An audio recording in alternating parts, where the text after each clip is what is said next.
How to crochet the 4 double crochet popcorn stitch. For this stitch, you'll need a crochet hook and a ball of yarn.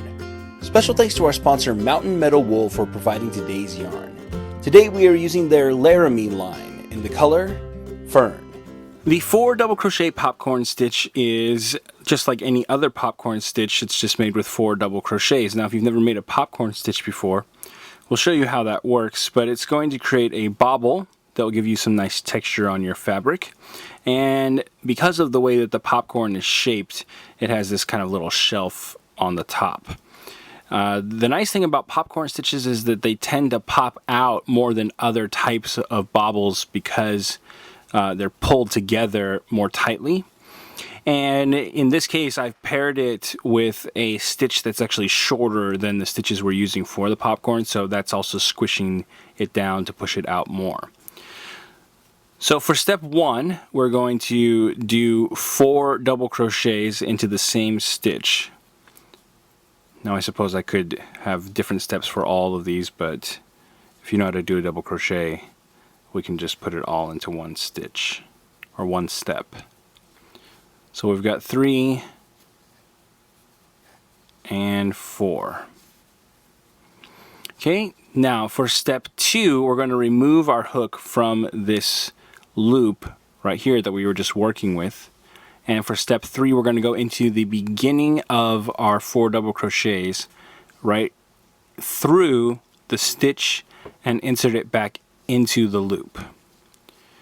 Now for step 4, we're going to yarn over and draw through both loops on one hook.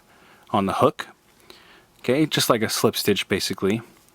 And for step 5, we're going to secure this with a chain stitch. Alright, so let's do this again. I'm going to just work in pattern for a second to keep this consistent.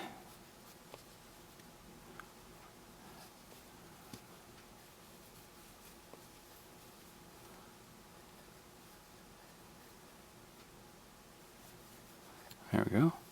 Alright, so let's do this again. Again, we're going to start with 4 double crochets into the same stitch. Now obviously you could do this with 3 or 5 or 6 double crochets if you wanted, or you could even do triple crochets or half double crochets. It doesn't really matter. That's all just going to affect the length of the bobble. The number of stitches will affect the width. The type of stitch affects the length. Alright, so here we've got our 4 double crochets. We're going to remove our hook, insert it back into the first stitch, and then go back into the loop. Then we're going to yarn over and draw a loop through both stitches at once, or both loops, and then we'll secure that with a chain stitch. Alright, so that's how we do the 4 double crochet popcorn stitch. Want more new stitch a day? Join our VIP email list to get every stitch directly to your inbox. Sign up today at newstitchaday.com/VIP.